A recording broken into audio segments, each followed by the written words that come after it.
주의 약속하신 말씀 위에서 영원토록 주를 찬송하리라.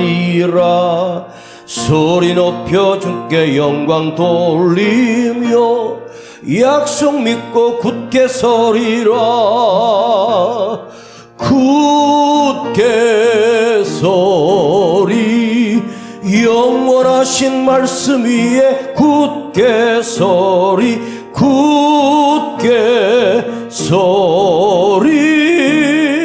그 말씀 위에 굳게 서리라. 주의 약속하신 말씀 위에서 세상 염려 내게 엄습할 때에 말씀으로 힘써 싸워 이기며 약속 믿고 굳게 서리라. 굳게 서리. 영원하신 말씀 위에 굳게 서리. 굳게 서리. 그 말씀 위에 굳게 서리라. 4절 주의 약속하신 말씀 위에서 성령 인도하는 대로 행하며 주님 품에 항상 안식 얻으며 약속 믿고 굳게 서리라. 굳게 서리. 영원하신 말씀 위에 굳게 서리. 굳게 서리. 그 말씀 위에 굳게 서리라. 기도하겠습니다. 아버지 하나님, 오늘도 수요일 밤에 우리를 또 이곳에 불러주심을 감사드리며 우리가 건강하게 주님 앞에 나와 예배드릴 수 있도록 은혜 주심을 감사드립니다. 오늘도 주의 말씀을 듣게 하시고 주의 말씀이 우리 심령 안에 비춰지게 하시고 들려지게 하시고 그 말씀에 힘을 얻어 또 새롭게 그 말씀으로 세상을 이겨내는 믿음의 사람, 말씀의 사람으로 살기를 원합니다. 주님 영광 홀로 받으시고 우리 예배를 받으시옵소서. 걸어가신 우리 구주 예수 그리스도의 이름으로 기도하옵나이다. 아멘. 제가 수차 약속했던 것처럼 요한복음 1장으로 돌아가서 요한복음 1장부터 우리가 새롭게 오늘부터 수요일 저녁마다 이 요한복음 1장부터 묵상을 하겠습니다. 자, 요한복음 1장 1절부터 3절까지입니다. 요한복음 1장 1절부터 3절까지. 요한복음 1장 1절부터 3절까지. 시작. 태초에 말씀이 계시니라. 이 말씀이 하나님과 함께 계셨으니 이 말씀은 곧 하나님이시니라. 그가 태초에 하나님과 함께 계셨고 만물이 그로 말미암아 지은 바 되었으니 지은 것이 하나도 그가 없이는 된 것이 없느니라.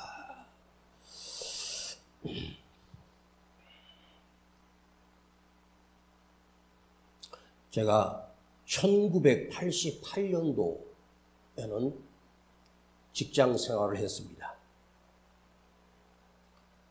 그 당시 올림픽이 우리나라에서 이루어졌고 우리 대한민국이 급속도로 경제적으로 성장하기 시작한 때였습니다. 지금 생각해 보면 그 88년도, 90년도 초반쯤 했을 때 대한민국의 황금기였다고 해도 틀리지 않습니다. 그때 우리 대한민국의 소득도 제법 높아지기 시작했는데 정치 지도자들이 대통령 후보로 나오는 사람들이 거의가 다 대한민국의 경제를 일으키겠다. 경제를 세우겠다. 현대그룹의 정주영 회장이 대한민국을 현대를 일으켰던 이 경험을 발판 삼아 내가 대통령이 돼서 대한민국을 부강한 나라, 부자 나라, 경제 대국으로 만들겠다고 정주영 회장이 대통령으로 출마했었습니다. 그런데 그때 김영삼 대통령에게 져서 정주영 회장은 대통령을 할 수도 없었고 되지도 못했습니다. 그리고 그 이후에 현대가에 있던 이명박 장로가 대통령 후보가 되면서 청계천을 복원시키고 거기에 천을 다시 회복시키고 그러면서 서울시장의 그 경험으로 인해서 대한민국을 경제 대국으로 만들겠다 해서 이명박 후보가 경제 대통령이라고 하는 칭호를 받게 됩니다. 그리고 대한민국 국민들은 그에게 표를 몰아줘서 이명박 씨가 대통령이 됐습니다. 그리고 경제 대통령이라고 했습니다. 그리고 해외 수주도 많이 땄고 우리나라 조선업이 세계 1위를 가는 경제 대국이 되었습니다. 지금 우리 대한민국의 1인당 GDP라고 해요. 1인당 평균 국민 소득 연간입니다. 4천만 원 정도 됩니다. 근데 김영삼 정권 때 2023년이 되면 우리나라 대한민국의 1인당 소득이 7천만 원에서 8천만 원이 된다라고 하는 환상적인 미래 계획표를 발표한 적이 있었습니다. 그때 제가 청년 시절 1년 소득이 1,000만 원도 되지 않던 그때 7천만 원에서 한 사람의 소득이 1억을 번다 했을 때 과연 그럴 때가 올까? 지금 우리가 경제적으로 하락을 해서이지 지금도 한 사람당 평균 GDP가 연간 4천만 원꼴 정도 됩니다. 그러면 전 세계에서 대한민국의 경제가 8위에서 9위 정도 됩니다. 그러니까 대한민국이 얼마나 지금 잘 사는 나라가 되었습니까? 여러분, 그 당시에 지금 지나서 보면 그때가 대한민국의 가장 경제적으로 발전할 때였고 가장 좋았을 때였습니다. 그런데 지금은 어떠합니까? 지금은요, 수입은 많아졌는지 몰라도 물가가 너무 올랐어요. 배추 한 포기가 10,000원이 넘는다고 하고요. 과일이든지 커피든지 초콜릿을 만드는 원재료들이 흉년으로 인해 가지고 생산이 안 됩니다. 사과값이 엄청나게 폭등을 하고요. 이건 이제 시작이 불가한 거예요. 이 땅에 사람이 만들어 놓은 죄악으로 인해서 지금 앞으로 내년 여름은 올 겨울도 어마어마하게 추울 것이고 내년 여름은 더 뜨거운 여름을 지낼 것이고 대한민국 자체가 사계절 자체가 이제 사라지고 있는 거예요. 보세요. 며칠 전까지 그렇게 뜨겁던 여름이 가을이 되었다고 했는데 단풍이 들기도 전에 다 잎이 얼어버리고 말라버리고 이제 다음 주부터 이제 아침 온도가 0도, 1도, 2도 정도 되는 추운 날씨로 그러면 겨울철에도 보통 영하 1, 2도였다가 조금 따뜻한 날 영상 1, 2도입니다. 그러니 여름이 지나고 가을이 온 줄 알았더니 바로 겨울이 돼버렸어요. 이건 무엇을 뜻하는 것일까요? 우리 사람이 이 세상을 망가뜨린 것입니다. 배출가스라든지 공해로 인해서 세상이 오염돼 버리고 세상이 죽어가고 있는 거예요. 바다에 고기가 없어요. 강에도 고기가 씨를 말랐어요. 더위 때문에 다 죽었어. 우리가 경제 대국이 되고 소득이 높아지면 엄청나게 행복해질 줄 알고 허리띠를 졸라매고 지금까지 우리가 달려왔어요. 그런데 잘 사는 선진국이 되었는데 여러분, 우리 대한민국의 청소년들과 작년에 한 해만 자살률이 우리 대한민국에만 37만 명이 자살했어요. IMF 때는 더 심했었습니다. 37만 명이 적은 수입니까? 3만 7천이 아니에요. 자살률이 이렇게 늘었어요. 거기다가 이름도 듣지 못한 범죄들이 매일에서 나오고 있고요. 아니, 나와 아무 상관없는 사람 왜 칼로 찔러 죽이고, 자기 스스로 자기 목숨을 끊고 사람을 죽이고, 어제도 여행객을 미장해서 공항에서 엄청난 마약을 가방에다 싣고 다가 걸렸는데 그 마약의 그 양이 한 번에 3만 명 이상을 할 수 있는 어마어마한 마약이 들어오는 거죠. 이제 또 차별금지법이 발의되면 이제는 남자도 여자도 없는 이상한 세상이 돼버려요. 미국에요, 필라델피아 주에 가면요, 공식적으로 그 주에서는요, 마약을 해도 상관없는 주가 됐어요. 뭐 스위스 취리히라든가 이런 데는 벌써 수십 년 전에 그냥 마약을 마음껏 할 수 있는 나라로 그냥 법이 그렇게 이상해졌어요.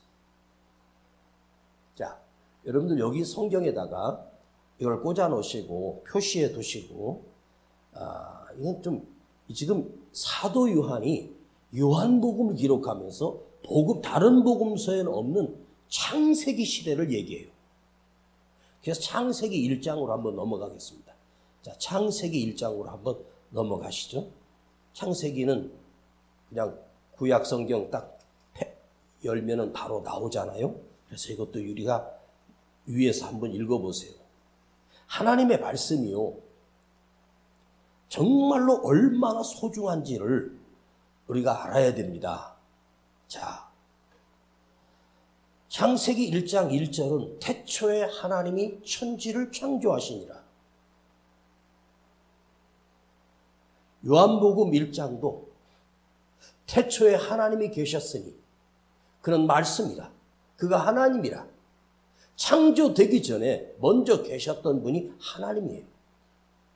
그가 만들지 아니한 것이 없고 하나님께서 만들지 않는 것이 스스로 존재하는 것이 없다고 말해요. 자, 아담과 하와가 에덴 동산에서 하나님께서 만들어 놓으셨을 때 그 에덴 동산은 하나님께서 아담과 하와 그 후손들이 영원히 살 수 있는 하나님과 함께하는 천국 같은 곳이에요. 그런데 그 아담과 하와가 선악과를 따먹게 돼요. 모든 것이 넉넉하고 풍성한 곳이었습니다. 그런데 이 세상을 창조하기 직전에 하나님께서 창조하실 때, 자, 창세기 1장 2절을 보세요. 그때의 상태, 하나님이 세상을 창조하시기 전에 어떤 상태였는가? 땅이 혼돈하고 공허하며 흑암이 깊음 위에 있고 하나님의 신은 수면에 운행하시니라. 창조하시기 전에 그 땅이 있었는데 혼돈이에요. 혼돈. 질서가 없어요. 완전히 엉망진창 혼돈 속에 있고 공허해요. 왜 자살합니까? 공허하거든요. 뭘 이루어도 허무하거든요. 우리가 조그만 문제만 부딪히면 그냥 쓰러지고 무너지고 낙심하고. 왜 그럴까요? 공허하기 때문에 그래요. 흑암, 어둠이 깔려 있습니다. 하나님께서 이 땅을 창조하시기 전에 이 세상은, 여러분, 이 세 가지였어요. 바로 질서가 없었습니다. 혼돈합니다. 공허하고 캄캄하고 이것을 카오스라고 해요. 무너졌다는 거예요. 원래 우주의 질서가 세워진 것을 코스모스라고 해요. 하나님이 질서를 확립해서 모든 별들이 그 태양계와 은하계 중심으로 모든 별들이 그 양력과 중력과 이 모든 원리로 정확하게 돌도록 하나님이 질서를 만드셨어요. 그 전엔 질서가 없었어요. 어두웠어요. 캄캄했습니다. 자, 1900년도에 미국이라고 하는 이 아메리카는요, 그들의 국교가 기독교예요. 청교도들이 가서 세운 나라였습니다. 그런데 전 미국의 사람들이 100%가 크리스찬이어야 되는데 그것은 욕심이겠죠. 그런데 1900년도입니다. 1990년도를 얘기하는 거예요. 그때 미국의 교회가 급성장하고 있다가 갑자기 쇠퇴하기 시작하면서요, 3년 안에 전국에 6천여 교회가 사라졌어요. 성도들이 수억이 교회를 빠져나갔습니다. 1990년대 미국의 그 경제 성장이 지금 대한민국의 경제 성장하고 거의 비슷해요. 그렇게 잘 사는 나라가 된 거예요. 그렇게 잘 사는 나라가 되고 마약을 하고 무너지고 그리고 어두워지면서 그 혼돈이 한 15년 정도 지났을 때 미국의 교회가 다시 놀라운 부흥이 일어나기 시작했습니다. 사람들이 다시 교회로 돌아오기 시작했어요. 저도 미국에 가서 집회를 해보면 물론 한인교회이지만 그 미국의 한인교회 성도들의 그 순수함과 열정과 말씀을 사모함은요, 오늘 대한민국에 있는 성도들하고는 비교되지 않도록 그렇게 사모합니다. 그 예배에 눈물이 줄줄 흘러요. 지금은 잘 모르겠습니다. 근데 2000년 후에 2000년대를 넘어가면서 그들이 다시 교회로 돌아왔습니다. 그 이유가 있었어요. 돌아온 사람들에게 설문조사를 했대요. 왜 다시 교회로 돌아왔느냐? 두려워서요. 괴로워서요. 절망해서요. 그 경제 성장과 좋은 집과 모든 문화가 갖춰져 있는 그런 사람들이 다시 교회로 돌아오기 시작했어요. 돈이 나를 보호해 줄 것 같고, 권력이 나를 보호해 줄 것 같고, 경제가 나를 보호해 줄 것 같았는데 가지고 보니까, 그걸 경험해 보니까 캄캄해지고 혼돈스러워지고 내게 흑암이 찾아와 괴로워서 잠을 못 이루고 두려움 속에 빠졌대요. 그래서 떠났던 그들이 다시 주님께로 돌아오기 시작했어요. 그런데 지금 대한민국은 사실은 우리 대한민국 교회를 중심으로 해서 한번 보세요. 교회가 90년대를 넘기 시작하면서 95년쯤부터 시작해서요, 서서히가 아니라 거의 직각으로 쇠퇴하고 있어요. 대한민국이 교회가 그 교인 성도 수가 뭐 10만이다, 뭐 몇천이다 하는 숫자 노름을 하는 동안 한국교회가 무너져 버린 거예요. 왜 그랬을까요? 그 한국교회가 왜 쇠퇴할 수밖에 없었는가? 예배가 쇼가 되고 보여주기식이었어요. 설교가 굉장히 우리 마음을 위로해주는 설교들. 들을 때는 귀에서 여기서 뭔가 은혜가 되는 것 같은데 삶의 현장에서는 괴로운 거예요. 왜 그럴까요? 예수가 없는 예배, 성령이 없는 예배, 말씀이 없는 예배가 되어버린 거예요. 그들이 돌아온 이유는 내가 살 수 있는 길은, 이 죄악에서 벗어날 수 있는 곳은 유일한 곳이 바로 교회였다고, 처치였다고, 그리고 돌아왔답니다. 여러분, 경제 성장이 우리를 풍요하게 만들고 우리를 행복하게 만들 것 같죠? 아니에요. 가지면 가질수록 더 많은 것을 가지기 시작하면서부터요, 사람은 더 황폐해지고 공허해지는 거예요. 옛날 전쟁 끝나고 우리나라에 그렇게 가난했을 때는요, 자살하는 사람이 없었어요. 동남아 후진국을 가보세요. 그렇게 열악하게 사는데 악착같이 살아요. 1년에 4번을 모내게 하는 나라가 있어요. 1년 내내 더운 지역이니까. 근데 대한민국은 지금 우울증공화국, 자살공화국. 자, 경제가 올라가는 만큼 잠 못 자는 사람이, 알코올 중독자, 마약 중독자들이 점점 늘어나고 있어요. 예전에 했던 말인데 다시 여러분들에게 말씀드리겠습니다. 돈으로 좋은 침대를 살 수 있어요. 침대는 과학이다. 에이스 침대. 난 에이스 침대에서 자본 적은 없지만 침대를 사려고 갔을 때 에이스 매트리스에 한번 누워봤는데 다 거기서 거기에요. 침대 만드는 분들이 그러더라고요. 똑같은 공장에서 똑같은 재질로 만들고 거기다 에이스 붙이면 에이스가 되고 뭘 붙이면 뭐가 된대요. 여러분, 1,000만 원짜리 침대를 사면 단잠을 잘 수 있을까요? 10억짜리 침대를 사면 거기서 1시간만 자고 일어나면 푹 잘 수 있을까요? 침대가 잠을 주는 게 아니에요. 평안이 깨졌기 때문에 그런 거예요. 바닥에서 자도요, 마룻바닥에서 자도요, 주님이 주시는 평안이 있는 사람만이 깊은 잠을 잘 수 있고 평안의 잠을 잘 수 있어요. 지식은 돈으로 학원을 보내고 좋은 교사를 만나고 붙여서 공부를 시킬 수 있어. 그런데 그 사람의 인격과 품격과 인성은 돈으로 사는 게 아니에요. 자, 다시 요한복음 1장으로 넘어가겠습니다. 만물이 하나님의 말씀으로 지어졌다. 사도 요한이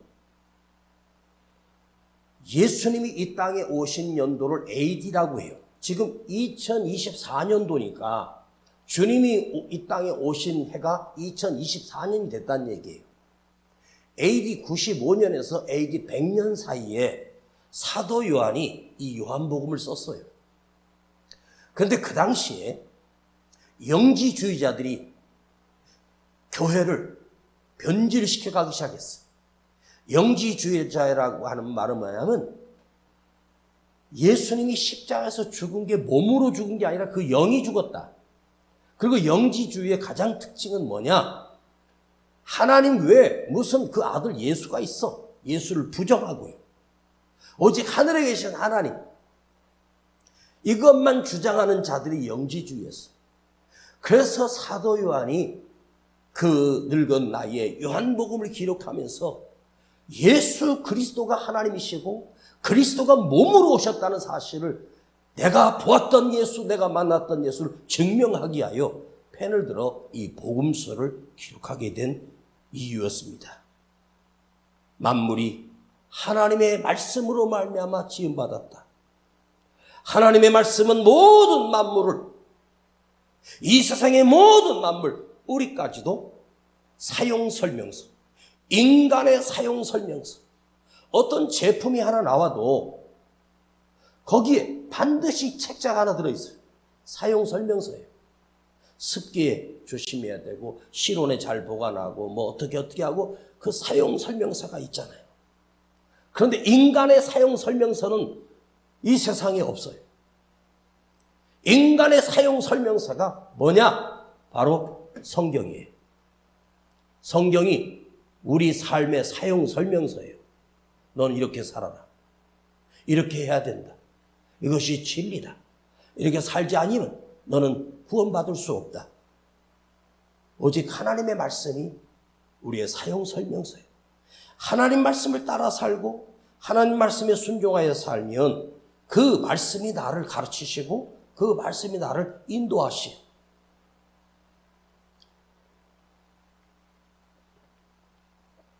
그리고 우리의 주인이 누구십니까? 우리가 원숭이가 변형되어서 사람 된 게 아니에요. 원숭이가, 유인원이 사람이 됐다 하면 지금 원숭이들이 왜 존재하고 있어요? 예? 원숭이 종류도 수도 없이 많지요? 그럼 그들은 왜 여태까지 원숭이로 남아있어요? 다 사람이 됐어야지. 원숭이는요, 그 속에 영이 없어요. 사람만 하나님의 영이 들어있어요. 아담의 코에 하나님의 생기를 불어넣어서 만드셨단 말이에요. 하나님의 생기가 뭐예요? 하나님의 말씀이에요. 나를 만드신 분이 하나님이시고 하나님의 말씀으로 우리가 창조되었어요. 자, 처음 만든 아담과 하와를 만드셨습니다. 이제는 성경 찾지 않겠습니다. 창세기 2장 17절에 하나님께서 모든 만물을 창조하시고 마지막으로 아담을 만드셨습니다. 하와를 만드셨습니다. 그리고 하나님이 이렇게 말씀하셨어요. 아담아, 하와야, 이 에덴 동산에 있는 모든 실과나 모든 먹을 것은 다 내가 너에 줬어. 너의 자손 대대로 영원히 먹을 수 있는 거야.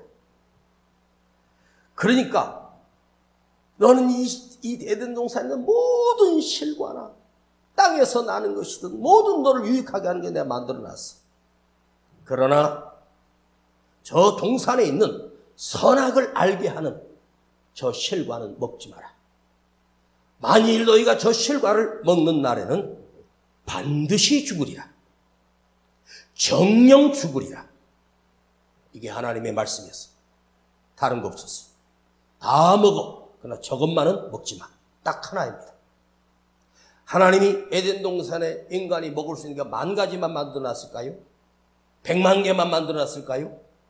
그 수를 헤아릴 수 없는 어마어마한 분량을, 좋은 것을 다 주셨어. 그런데 이것만 먹지 마라. 만일 내가 이걸 먹는다면 너는 정령 죽으리라. 영원한 생명이 죽는 자가 됐어. 이게 무슨 뜻이죠? 말씀대로 살면 그는 영원한 생명을 갖고 말씀에 불순종하고 말씀대로 살지 아니하면 그는 반드시 죽는다입니다. 여러분, 내가 말씀 안에 들어오면, 잘 들어요. 내가 말씀 안에 들어와 그 말씀대로 내가 그 말씀을 지키고 살아가면 그 말씀이 나를 영원히 살리지만 말씀을 떠나 살면 정녕 너는 죽으리라. 하나님의 말씀을 떠나면 인간은 죽어요. 우리를 살릴 수 있는 건 이 세상에 나는 것이 아니라 나를 회복시킬 수 있는 것은 유일한 것이 하나님의 말씀. 그 안에 생명이 들어있어요. 오직 말씀입니다. 하나님 말씀 버리면 나는 죽습니다. 이거예요.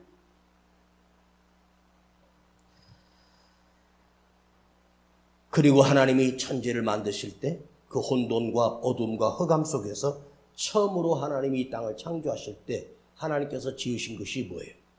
빛이 있으라입니다. 빛이 있으라. 하나님이 처음 만드신 것은 아담이 아닙니다. 빛을 만드셨습니다. 그럼 그 빛이 무슨 빛일까요? 저 하늘에 떠 있는 태양빛일까요? 아닙니다. 이 우주 속에 태양 같은 그 빛이 나는 건 수만 개가 넘어요. 은하계 속에서도 이 태양계는요, 그야말로 작은 공간이에요. 그 빛이 뭐예요? 하나님의 말씀입니다. 태양이 아니에요. 하나님의 말씀입니다. 여러분 심령 안에 두려움과 혼돈과 공허함과 나약함, 그 안에 하나님의 말씀이 들어오면 그 빛은 거룩한 빛이고 그 거룩한 빛은 우리를 살리는 생명의 빛입니다. 여러분이 예수를 믿는 사람이라면 이 말씀은 생명의 말씀이 될 것이고 믿지 않는 사람은 나와 아무 상관이 없습니다. 하나님의 말씀은 이 말씀이 하나님과 함께 계셨다. 자, 태초에 말씀이 계시니라 이 말씀이 하나님과 함께 계셨으니 하나님과 함께 계신 유일한 분이 누구예요? 하나님의 말씀이에요. 왜 예배에 하나님의 말씀을 선포할까요?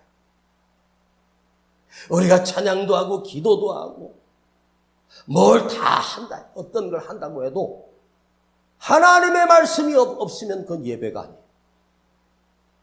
하나님의 말씀이 들려지는 곳이 생명이 있는 곳이고 빛이 존재하는 곳이에요. 여러분,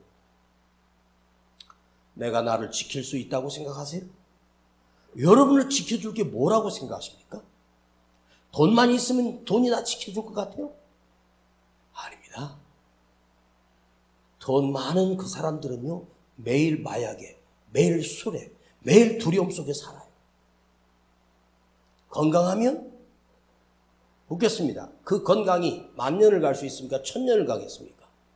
인간의 건강은요, 70만 넘어가면, 60만 넘어가면 꺾여서 하루하루가 고통에 삽니다. 자식이, 여러분, 내가 전물력 키운 내 자식이 나를 돌봐줄 것 같습니까? 아닙니다. 제가 60을 넘게 살면서 많은 사람들을 보면 부모가 그 자식들이 오형제가 있다고 해요.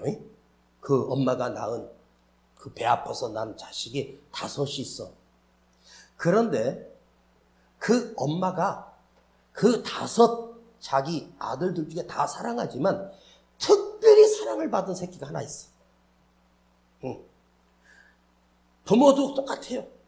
여럿을 낳으면 엄마 마음이나 아버지의 마음에 더 사랑하는 그런 애가 하나 있어.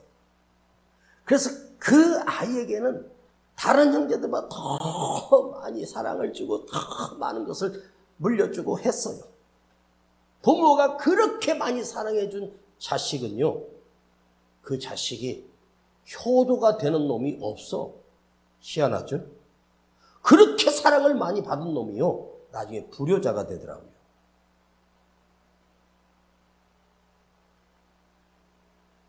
자식이 나를 지켜주겨. 건강이, 세상이, 돈이 나를 지켜주는 게 아니에요.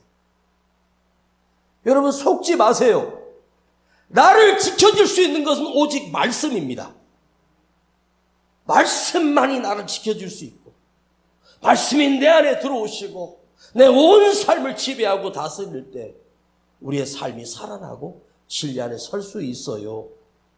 하나님의 말씀이 아니고서는 우리 인간은 살아갈 수 있는 길이 없습니다.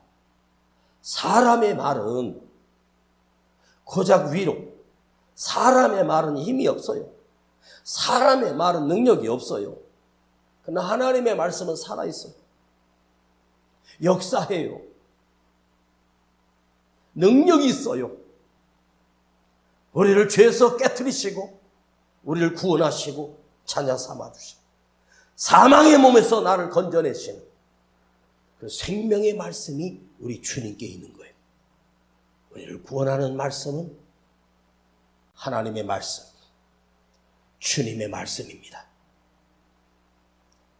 성경에 보면 복음서가 있고 그 뒤에 사도행전이 나와요.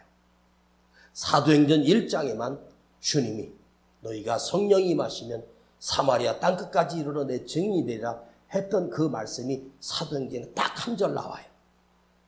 그리고 나머지는 사도들이 행했던 행적이고 사도들이 행했던 설교요.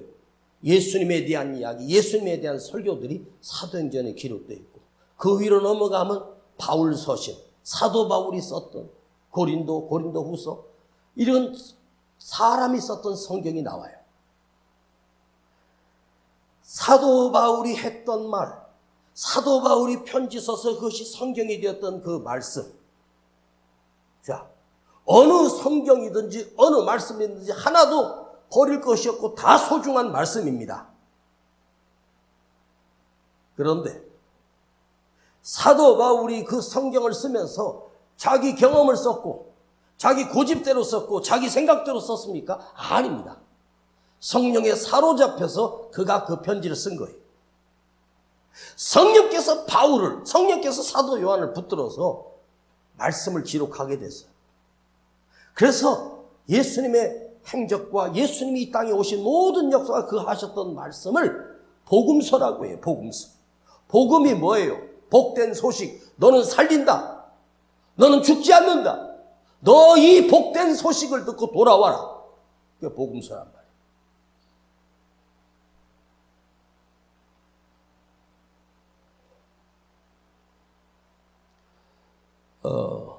여기 오늘 수요밤에 나와 있는 저와 여러분 모두는 여러분들이 인생이 앞으로 10년 뒤, 20년 뒤 더 좋아졌으면 좋겠지만 더 좋아질 확률은 거의 없을 것 같습니다. 세상에서 성공하기는 이미 틀린 것 같고, 권력을 잡기도 틀렸고, 돈을 더 많이 벌기도 불가능해 보입니다. 그런데 기억하십시오. 내가 세상에서 권력이나 세상에서 내가 성공하고 세상에서 돈을 많이 벌지는 못해도 오늘 주님의 말씀이 내 안에 생명이 되어서 살아있는 자는 여러분이 세상에서 그 많은 수억의 돈을 쌓은 것과 비교될 수 없는 영원한 생명이 여러분 안에 들어오시는 거예요. 세상을 따르는 자는 반드시 망합니다. 그러나 세상을 창조하신 하나님의 말씀, 그 빛을, 그것을 영접하는 자는 영원히 죽지 않습니다. 여러분의 에덴이 다시 회복되는 거예요. 왜 하나님께서 예수님을 이 땅에 보내셨는 줄 아십니까? 이 캄캄한 세상에 우리 주님이 빛으로 오셨어요. 우리를 살리시기 위하여. 이 빛이 이 세상의 유일한 소망이요, 이 세상을 구원할 수 있는 것은 철학자의 말도 아니요, 학자의 말이 아닙니다.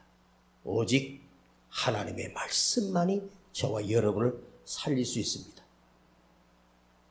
빛이 누굴까요? 빛이 바로 사도 요한이 말하는, 다음 주에 더 깊이 들어갈 건데, 사도 요한이 말하는 이 빛은 누구입니까? 예수 그리스도입니다. 예수 그리스도가 오시지 않았다면 우리는 영원히 글러버린, 영원히 터져버린, 영원히 저주받은 존재로 살다가 짐승처럼 죽을 거지만, 이 땅에 빛이 되어 오신 예수님이 우리 안에 다가오셔서 이 말씀을 주시고 주님을 영접하게 하시고 예수를 믿게 하신 이 놀라운 역사.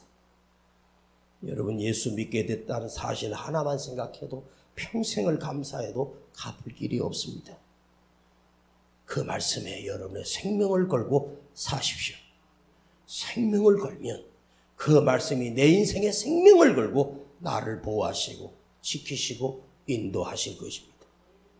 오직 말씀만 믿고 나의 남은 인생을 살아가는 귀하고 거룩한 우리 성도들이 되기를 간절히 축원합니다.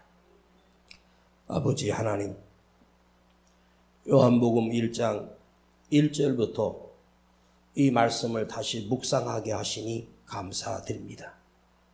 빛으로 오신 예수님, 빛으로 오신 그 말씀, 우리가 말씀을 떠나 살지 않게 하시고 말씀 안에 거하며 말씀이 내 안에 평생을 비추며 그 말씀 붙들고 살아가는 우리의 남은 인생이 되게 하시고, 그 말씀을 붙든 삶 속에 빛이 오시고 구원이 이루어 주시고 영원한 생명이 있음을 내가 믿습니다. 이 믿음 끝까지 변치 아니하도록 우리를 지키시고 인도해 주시옵소서. 거룩하신 우리 구주 예수 그리스도의 이름으로 간절히 기도하옵나이다. 아멘.